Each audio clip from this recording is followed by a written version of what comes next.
Aloha, namaste. My name is Janapati Das, and welcome again to the Krishna Katha, pastimes.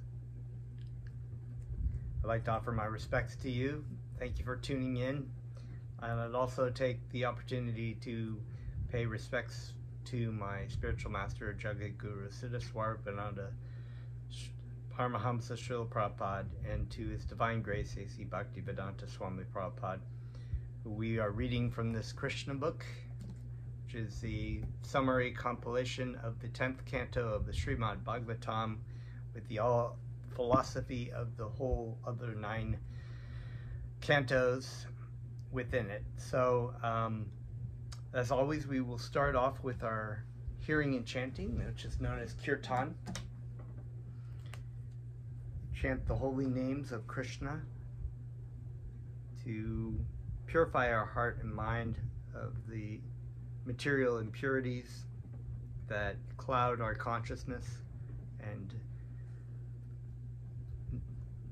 block real knowledge from our sight.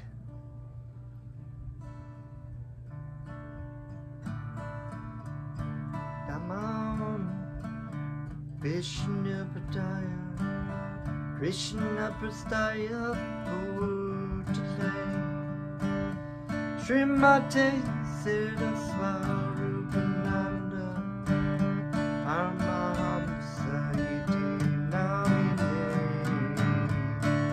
Namam Vishnu Padaya Krishna Prastaya Bhutale Srimate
Jaya Jaya Gurudev,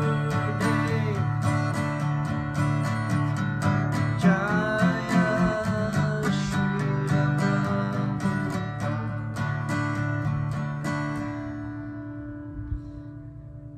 Haribol. Om Namo Bhagavate Vasudevaya. Was born in the darkness of ignorance, and my spiritual master opened my eyes with a torch of knowledge. I offer my respectful obeisances unto him. So, Haribol, we are continuing on with the chapter we've been reading, which is entitled Prayers by the Personified Vedas. And we will continue here. The living entities merged into the Supreme at the time of dissolution are compared to honey. In the honeycomb, the tastes of different flowers are conserved. When one drinks honey, one cannot distinguish what sort of honey has been collected from what sort of flower, but the palatable taste of the honey presupposes that the honey is not homogeneous, but is a combination of different tastes. Another example is that although different rivers ultimately mix with the water of the sea, this does not mean that the individual identities of the rivers are thereby lost. Although the rivers of the Ganges and the rivers of the Jamuna mix with the water of the sea, the river Ganges and the river Jamuna still continue to exist independently.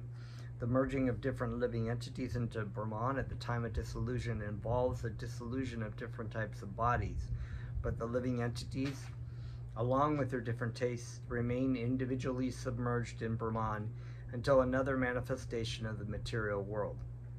So this is referring to the living entities who continue to want to enjoy in the material world, not understanding their identity or their relationship to Krishna. They continue at the end of this universe, they merge back into the body of Sri Vishnu and remain there with their selective desires and wishes and wants that they have collected and cultivated in past lives, with the desire to lord and control over so many material nature.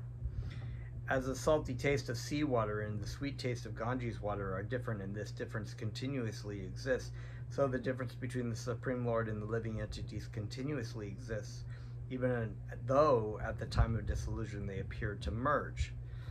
The conclusion is therefore that even when the living entities become free from all contamination of material conditions and merge into the spiritual kingdom, their individual tastes and relationships with the Supreme Lord continue to exist. The personified Vedas continue, Dear Lord, it is therefore our conclusion that all conditioned living entities are attracted by your material energy, and that it is only due to their mistakenly identifying themselves as product of the material nature that they are transmigrating from one kind of body to another in forgetfulness of their eternal relationship with you. Because of ignorance, these living entities misidentify themselves in different species of life. And especially when elevated in the human form of life, they identify with a particular class of men or a particular nation or race or so-called religion, forgetting that their real identity is eternal servants of your lordship. So kind of another analogy is like, you have these actors sometimes, or movie actors, and they play so many different roles. Sometimes they even play, the voices for animated movies. And when people watch it, it's so engaging. You think, this is how they are. And even there are many fans who think, I've seen so many movies of yours, and therefore they're going to be like, this actor in this movie. But this actor has a completely different identity that altogether. I mean, it's kind of a crude analogy, but that's kind of the idea. He's a certain way, he has certain tastes, he's certain kind of propensities, and all these things that are parts that he plays in his career as an actor.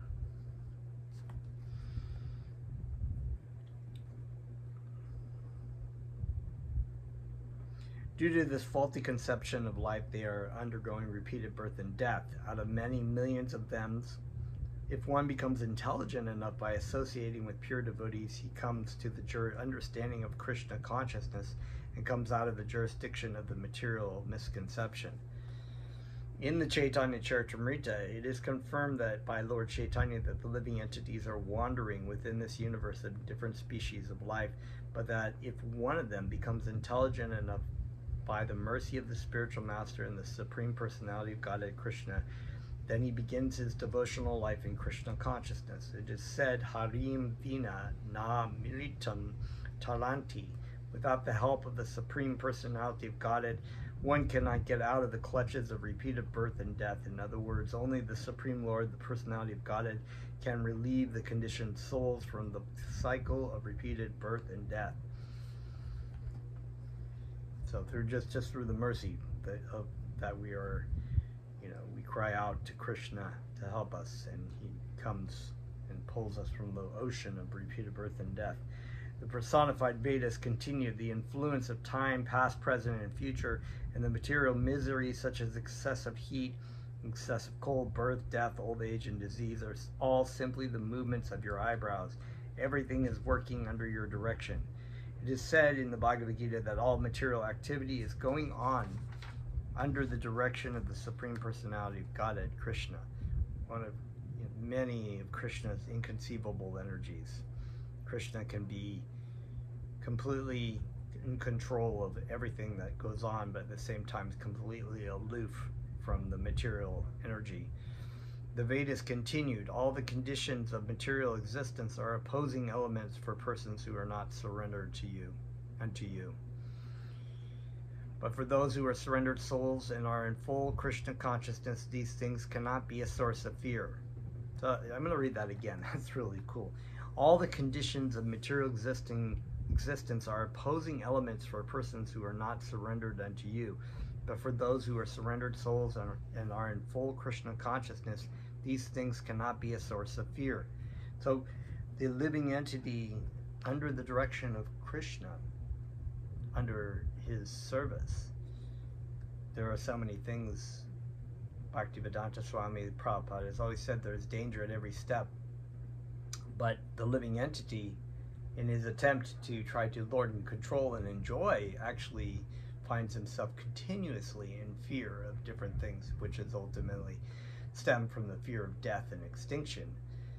Whereas the devotee of Krishna knows that things are under Krishna's control. Our time here is limited. There are suffering. There's many sufferings, and in the enjoyment in this material world is very fleeting and limited. So we understand that with the knowledge that's been given to us by our spiritual master. So that therefore, as it says in the Bible, death, where is thy sting? So when we come to the time of death, we are able to transcend death. We are able to, leave our body and go back to Krishna. It can be a very joyous occasion, somber but joyous, Whereas the living entity in the throes of death could be the most powerful king or leader of the world, or musician or actor or whatever, finds himself in great fear and anxiety at the thought of death as it approaches upon him, and it is a very terrifying existence to be so. So these things cannot be a source of fear. When Lord Nrsingadeva appeared, Prahlad Maharaj was never afraid of him, whereas his atheist father was immediately faced with death personified and was killed. So it's the devotee is like Krishna. God comes to the devotee as Krishna, the loving arms of Krishna, like the mother lion picking up the baby lion, and then God comes to the atheist as time, the time factor, and death, like the same lion snapping his jaws down on one of those little deer kind of things. I can't remember what they're called, elk or something. They're so here we have Lord Hiranyakashipu, who was the most powerful king, demon king. He had conquered all the demigods and the heavenly planets and was sitting on Lord Indra's throne, and his little 5-year-old son he couldn't kill, you know, and he was so abusive to his son. But Prahlad Maharaj had no power. He wasn't a powerful warrior. He didn't have magical mystic powers, or he was just a 5-year-old boy basically.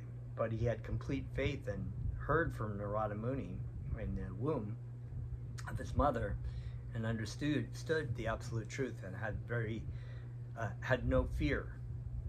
And though his father was so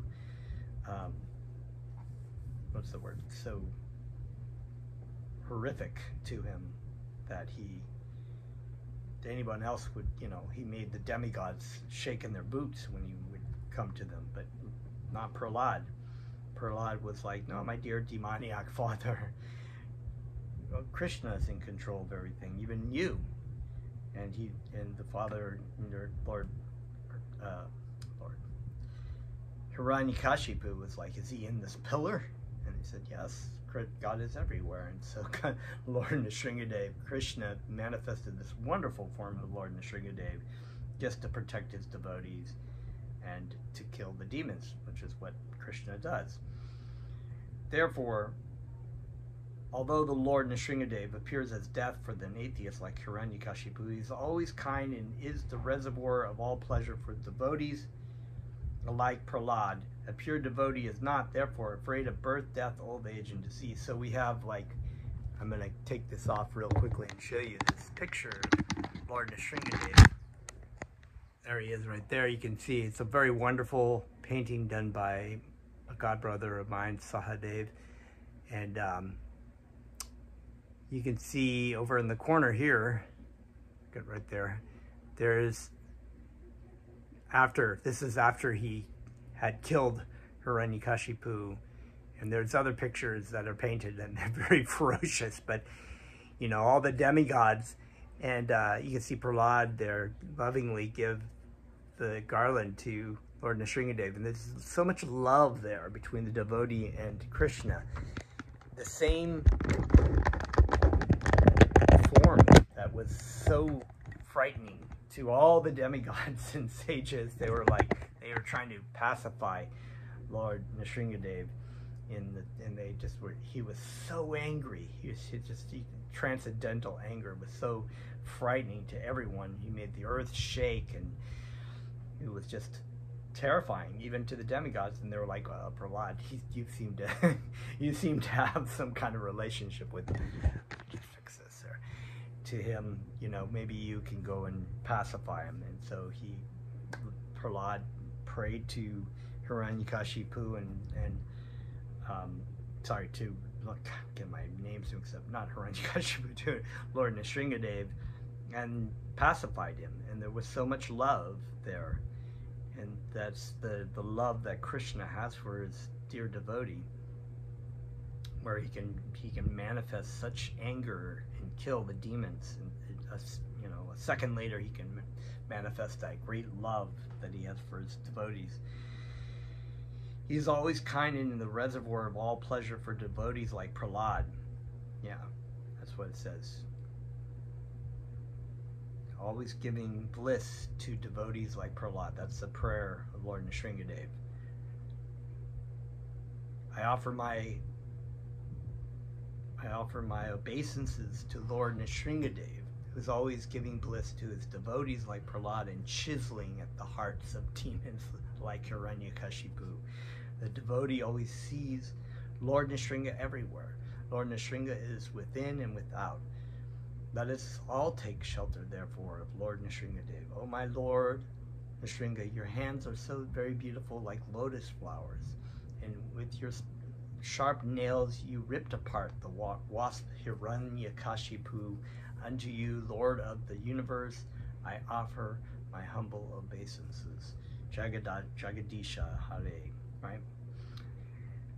The Lord of all the universe. It's beautiful.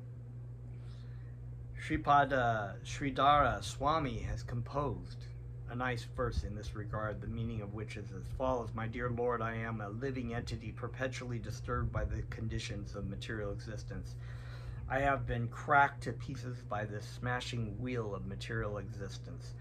And because of my various sinful activities while existing in this material world, I am burning in the blazing fire of material reactions. Somehow or other, my dear Lord, I have come to take shelter under your lotus feet. Please accept me and give me protection.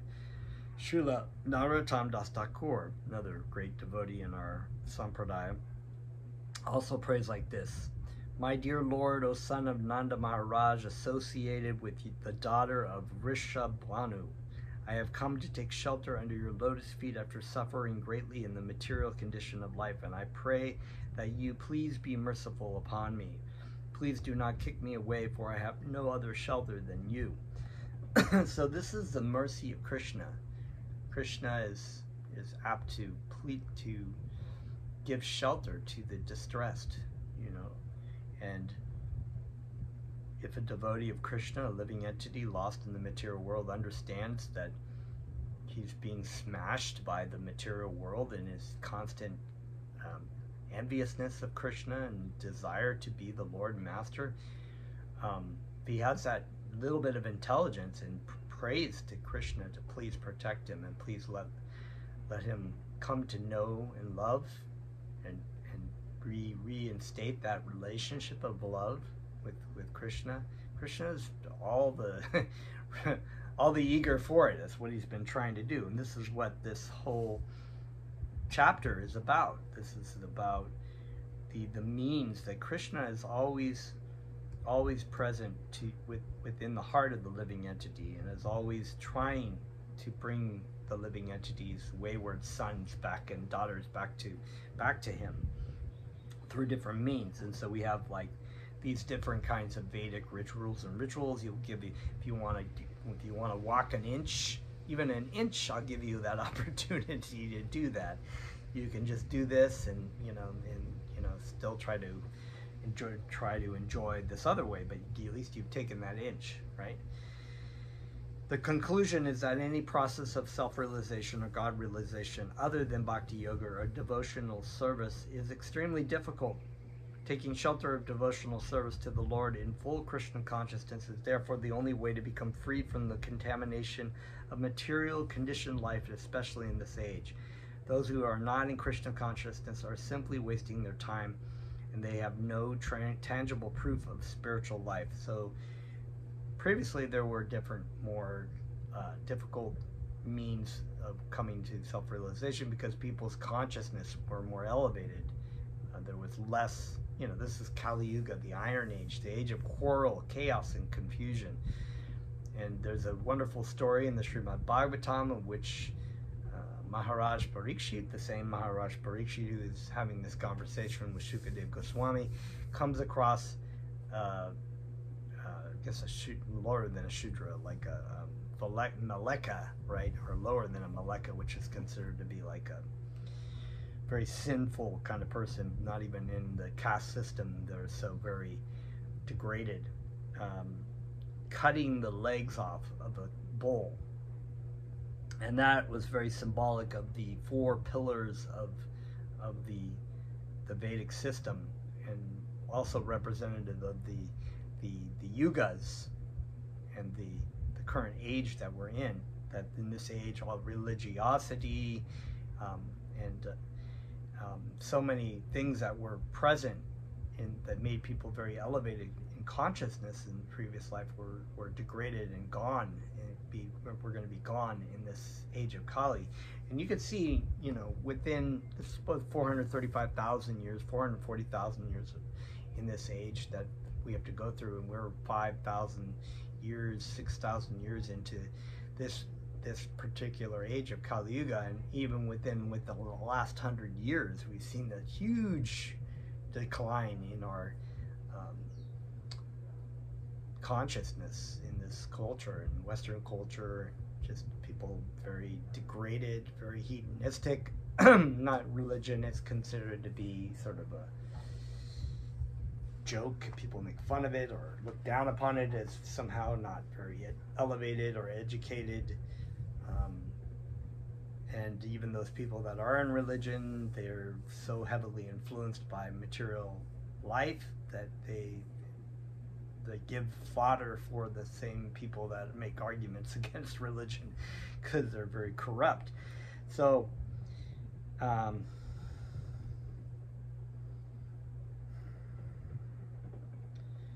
so if someone is fortunate enough that they don't even, in this day and age, Lord Chaitanya Mahaprabhu has made it very easy for the living entity. All you have to do is hear and chant Krishna's names, or even just hear Krishna's names.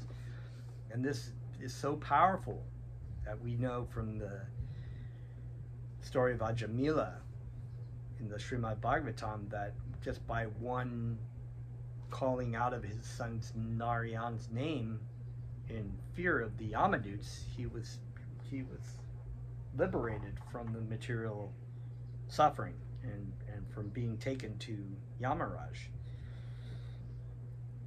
So in this age, all these other processes are not necessary. We might as well take the shortest trip to, hear and chant Krishna's names and receive all success. It is said by Lord Ramachandra, I always give confidence and security to anyone who surrenders unto me and decides definitely that he is my eternal servant, and for that is my natural inclination. So the natural inclination, because Krishna and Lord Ramachandra, of course, is an expansion, an avatar of Lord Krishna, one and the same. The inclination, of course, is Krishna wants the living entities. He never wanted us to leave. We left of our own volition, decided to make that stupid decision to come into the material world, and he's ready for us to come home at any time. Loving parent. So I like this. He says he always gives confidence and security. We're so unconfident. We put our confidence in the things that are fallible soldiers, as Bhaktivedanta would say, the things that are temporary, fleeting, and do not give us satisfaction even if we are able to attain them. So we can have confidence that Krishna loves us, our spiritual master loves us. We are an eternal spirit soul, and we are in the wrong place.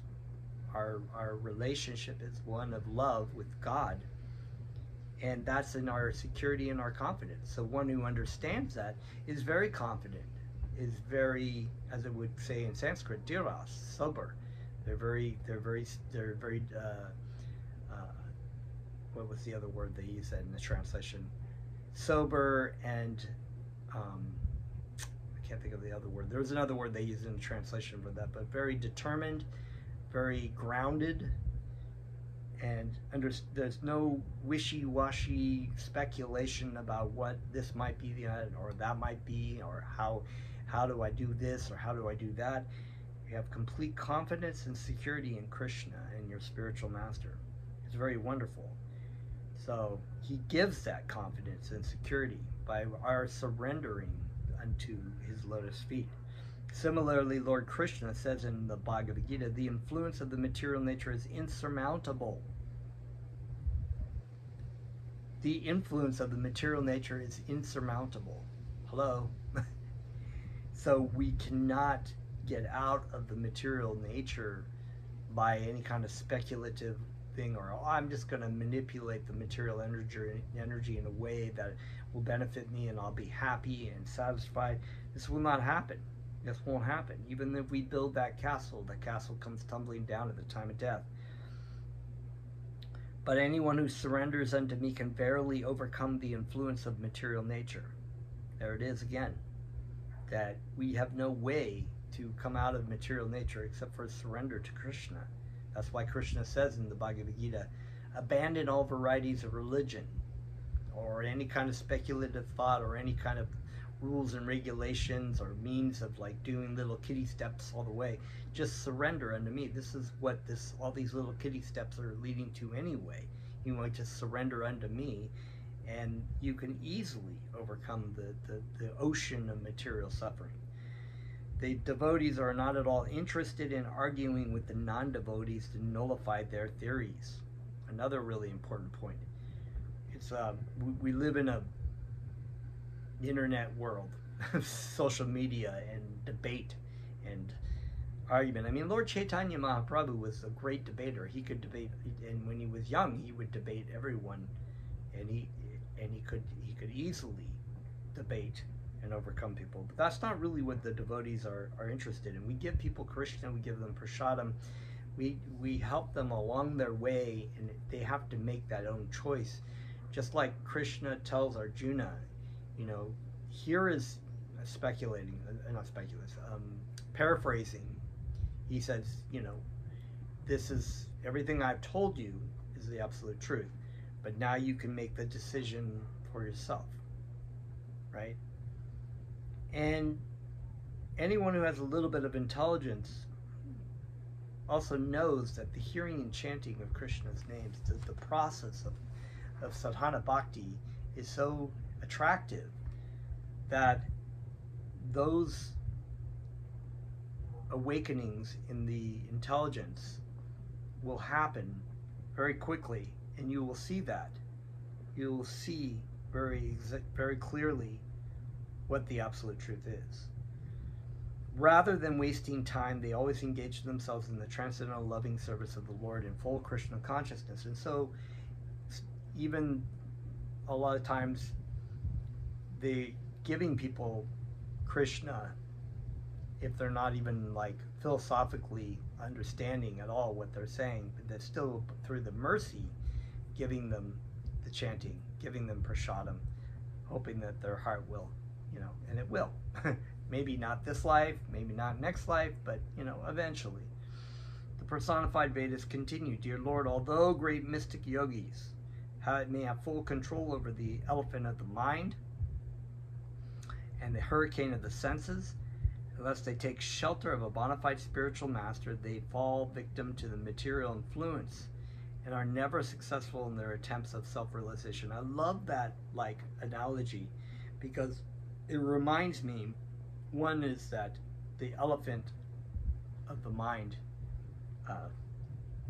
when you have an elephant in a house, you know, or what's often coined as like the grand offense of blaspheming a pure devotee of Krishna is like letting an elephant go. So you could have that in your mind and say, okay, I'm going to put that in my spiritual life, my garden, you know, by criticizing the spiritual master, and he just lays wreck to your whatever spiritual garden you've built there already. And a hurricane of the senses also reminds me of a lecture that my spiritual master said about take shelter in the eye of the storm, right? And so they were talking about the senses and everything that happens around you. It's just like this huge hurricane, and sometimes life is very much like that hurricane. You just step into the hurricane, you're blown this way and that way, and everything's laying wreck to every building and chaos. And you go to the eye of the storm, and they've taken these pictures where it's just like calm. And the eye of that storm is your devotional service, your sadhana bhakti, your relationship with your spiritual master, and Krishna. Krishna is that eye of the storm, and you take shelter in that eye of the storm when everything around you seems seemingly chaotic and falling apart in the material world. That is what the material world is all about. The only way to actually find peace and happiness in this world is to take shelter of Krishna. That's the end game, is surrendering to Krishna. And when those things get really chaotic, you have to surrender to Krishna. And because it's sort of like a precursor, it's like a little window into the world of what you have to experience when you have to leave this world. You have to leave this body. It's a very chaotic situation. You have to take shelter. Unless they take shelter of a bona fide spiritual master, they fall victim to the material influence and are never successful in their attempts at self-realization. Such unguided persons are compared to merchants going to sea on a ship without a captain. So this one is same but a little bit different in the sense that they're talking about the attempt to understand, self-realization without a spiritual master to guide you. But the spiritual master is the external representation of Krishna, so therefore it's the same. By one's personal attempts, therefore one cannot get free from the clutches of material nature. Once again, we're touching upon this theme that's coming over and over again in this chapter of one's personal attempt to ascend to the absolute truth. This ascending method, like I'm going to use my mind power, I'm going to use my abilities to just launch myself to the absolute truth. Now we have the descending process where we take the lowest point, we surrender at the feet of our spiritual master, the lowest point, and through that humility he imparts the knowledge upon us, and we are able to understand, not through our clouded enviousness and egotistical attempts. One has to accept a bona fide spiritual master and work according to his direction. Then it is possible.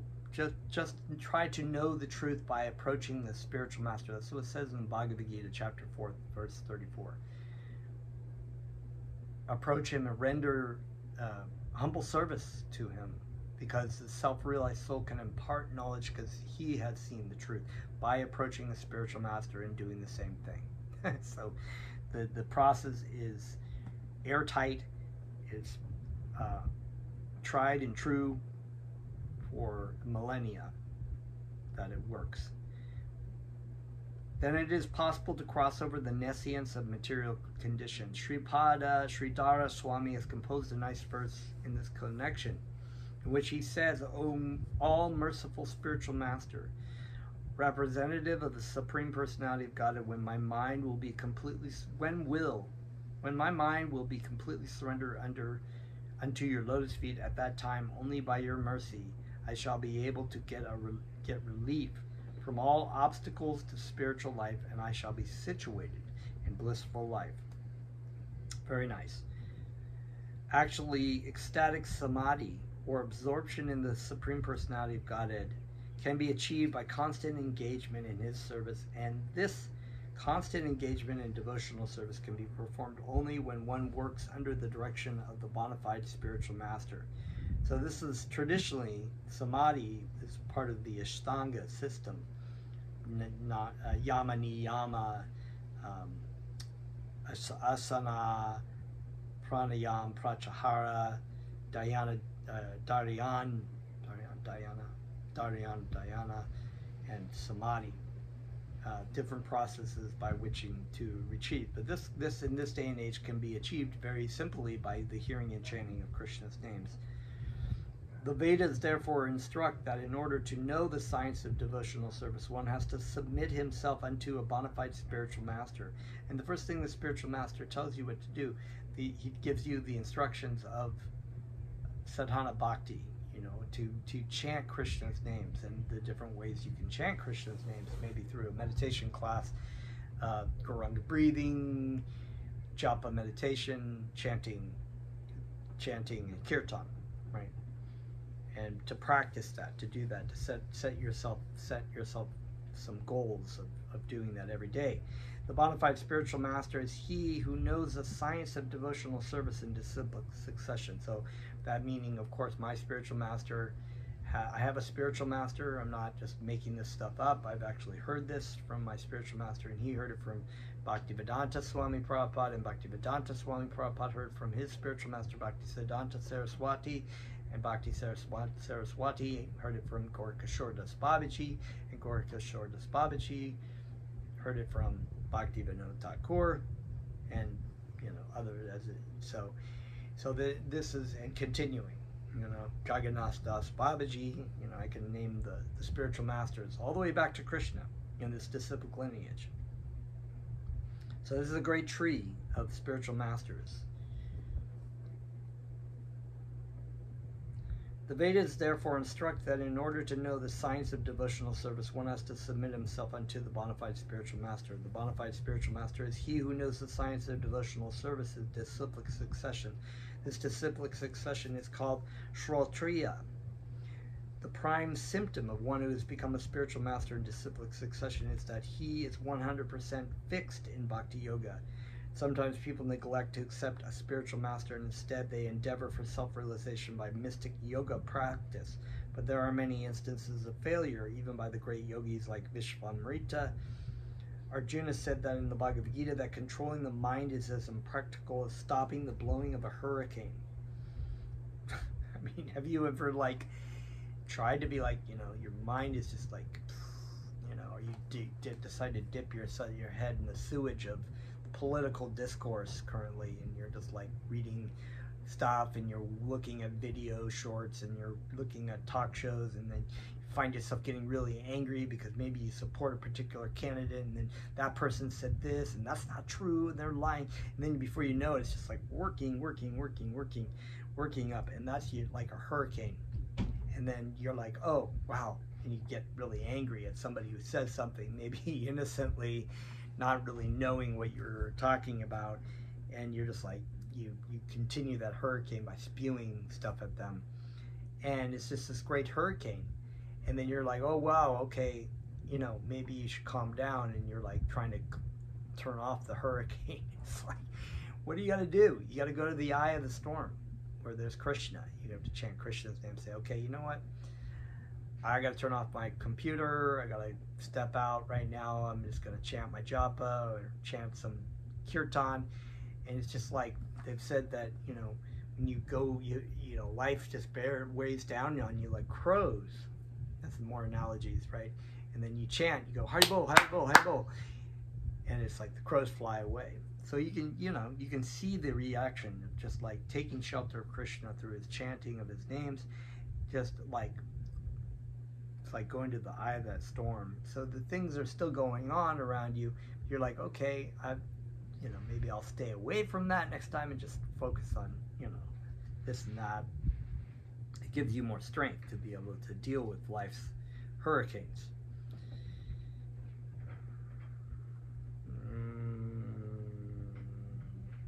Some more analogies here. Sometimes the mind is compared to a maddened elephant, right? Without following the directions of a spiritual master, one cannot control the mind and senses. In other words, if one practices yoga mysticism and does not accept a bona fide spiritual master, he will surely fail. He will simply waste his valuable time. The Vedic injunction is that no one can have full knowledge without being under the guidance of an acharya. Acharya means teacher, or one who leads by example. Acharyavan Purusha Veda. One who has accepted an acharya knows what is what. Because he is someone who teaches by example, he has learned from his spiritual master. And his spiritual master has learned from his spiritual master. And he's taught what is what. Exactly what it is. What it is. Or in other words, you say what is what or what it is. You don't need to speculate about everything. There's the absolute truth. It's just as it is.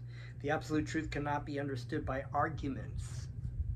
So sometimes you meet people and you think, okay, I've been chanting for X many years. I've been following these kind of things, and I have a very clear vision because my spiritual master has taught me, and I've stayed very, you know, pretty close to my spiritual master, and not physically necessarily, but just like by following his instructions, and therefore I'm actually able to understand the truth. And so you go out and people are like, well, isn't it all the same? Or they just like, they're just giving you an argument from their perspective because they may be in a particular mode of material nature, and then you're just trying to say, you give them everything they want to, you know, oh, I'll give you here. There's everything from the Vedas. They're like, what? They're like, they don't understand it at all. Or they may be in a position where they're attracted to it. Some people, you know, everyone's in a different spiritual place. But the point is that the absolute truth cannot be understood by arguments. We don't really sit there and try to teach them everything from here. Instead, we say, that's really nice. Why don't you come to a kirtan and chant, you know, come chant when we're having this party, and there's going to be food. And so they eat some food. They're like, wow. I mean, it's like, I think about like the first time that I ever came to I mean, I went to a meditation class, but I went to also a gathering of people, devotees, and there was kirtan and prasadam, and I picked up on things right away. I didn't understand everything for a while, and I'm still learning things, but it was like, wow, this music's incredible. You know, I just was like so surprised about how beautiful the music was, how everybody was focused on chanting and not looking at each other and checking each other out, and how awesome the prasadam was tasting. So there was that was Krishna. You know, it's like getting Krishna in my ears, getting Krishna in my mouth, and I was just thinking, oh, it's great music, it's great food, it's very tasty food, but it was Krishna, you know. And so we don't understand the absolute truth. It's like, it is likened to food in the sense that my spiritual master has said that spiritual life is like coming into a great hall of food after being starving for a while, and you just like, everything looks so amazing, but you don't eat everything. You take a little bit and you get the nourishment, and you're like, you feel the nourishment, you start to feel, so you take some more, you know. It's just, that's how the absolute truth is. It's you follow the process of what the spiritual master has laid out, and what the spiritual master has laid out is what Krishna has laid out, because they're non-different. One who has attained the perfect Brahminical stage naturally becomes renounced. He does not strive for material gain, because by spiritual knowledge he has come to the conclusion that in this world there is no insufficiency. So they're satisfied, self-satisfied. You know, you don't need to overly strive for things, because by karma you're going to get things, and they just use what they use for Krishna service. If you don't have a lot of things, you don't have to, like, that's just the way it is. Everything is sufficiently provided by the Supreme Personality of Godhead, and that's why Jesus Christ, the Lord Jesus Christ said, you know, why do you worry about what God is going to provide you? You know, do you see the lilies of the field or the birds of the air? They do not, you know, complain. I'm paraphrasing, of course, but they don't complain about the things that are given to them. They're so beautiful in their own means by the glory and the grace of God. A spiritual master, okay, so a real Brahmana, therefore, does not endeavor for material perfection. Rather, he approaches a bona fide spiritual master to accept orders from him. A spiritual master's qualification is that he is Brahmanishta, which means that he has given up all other activities and has dedicated his life to working only for the Supreme Personality of Godhead, Krishna. When a bona fide student approaches a bona fide spiritual master, he submissively prays to the spiritual master, "My dear Lord, kindly accept me as your student and train me in such a way that I will be able to give up all other processes of self-realization and simply engage in Krishna consciousness, devotional service." The devotee engaged by the direction of the spiritual master in the transcendental loving service of the Lord contemplates as follows: "My dear Lord, you are the reservoir of pleasure. Since you are present, what is the use of the transient pleasure derived from society, friendship, and love?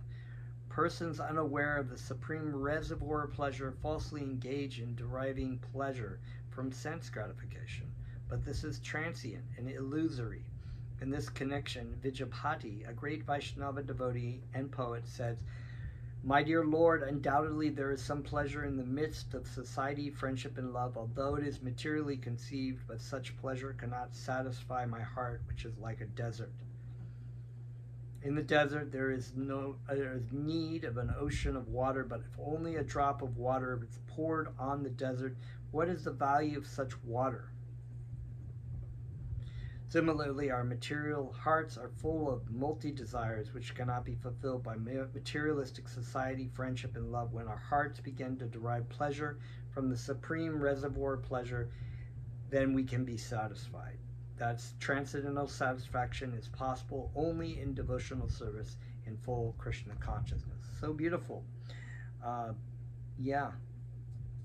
everything we're longing for, everything that we're searching for, and we're trying so hard, and through friends and women and men and possessions and attempts to lord and control over things, and this job and that material thing, and whatever we try to achieve is never satisfying. But really what we are looking for is Krishna. We're looking for that which we gave up in the first place. We realize, this is what we've given up, and we are completely bewildered by the material energy, thinking that it's somewhere in the mirage of the desert of material life. The personified Vedas continue, dear Lord, since you are Satchit Ananda Vigraha. So Vigraha is a personal, it's a form, and Satchit Ananda, Ananda is blissful, and Satchit is, so the whole thing is a spiritual form of eternal bliss and knowledge, the real knowledge, the ever blissful form of knowledge. And because the living entities are parts and parcels of your personality, their natural state of existence is to be fully conscious of you. In this material world, anyone who has developed such Krishna consciousness is no longer interested in the materialistic way of life. A Krishna conscious being becomes uninterested in family life, where there is some concession for sense enjoyment. So you can have a family, but it's not about, I'm going to have my wife, my kids, and enjoy my life. In this other words, he is no longer interested in sense gratification. The perfection of human life is based on knowledge and renunciation, but it is very difficult to attempt to reach the stage of knowledge of renunciation while in family life. Krishna conscious persons therefore take shelter of the association of devotees or sanctified places of pilgrimage. Such persons are aware of the relationship between the supersoul and the individual living entities, and they are never in the bodily concept of life, because they always carry you in full consciousness within their hearts. They are so purified that any place they go becomes a holy place of pilgrimage, and the water which washes their feet is able to deliver many sinful persons loitering within this material world. So, sitting on holy ground. My spiritual master living in Hawaii. So, very wonderful. I just want to keep going. It's so incredible. Just want to kind of like jump ahead here to see. So we're still digging through this chapter. We've been looking at maybe 20 pages or so. Still very long chapter, but so wonderful, so incredible, so beautiful. I don't know. I can't think of the English words. I'm just baffled by the incredibleness of the Krishna book. So, come on to my descended tuning.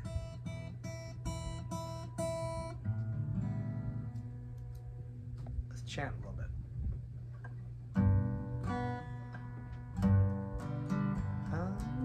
Sita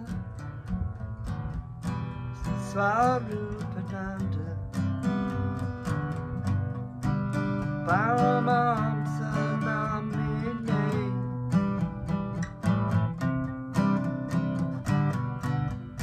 Gorakaruna Swarupaya Radha Krishna Pristayate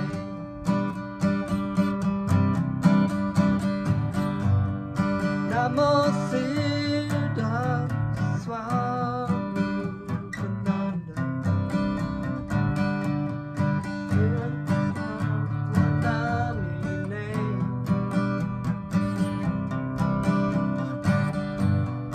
Gorakaruna Swarupaya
Hare Rama, Hare Rama,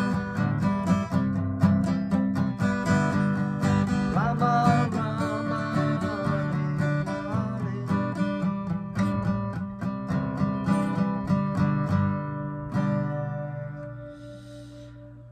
Haribol. Thank you so much for tuning in. I'll see you next time. Namaste.